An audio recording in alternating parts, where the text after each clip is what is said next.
Hey everyone, back with me again in this channel. So on today's video I'm going to show you how you can create fade out and shake transitions on CapCut.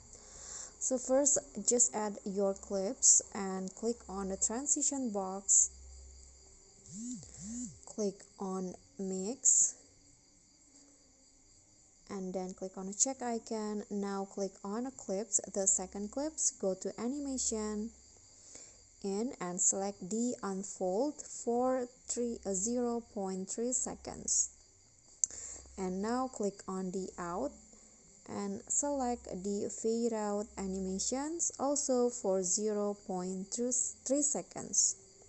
Click on a check icon and you are done, and here's the final result.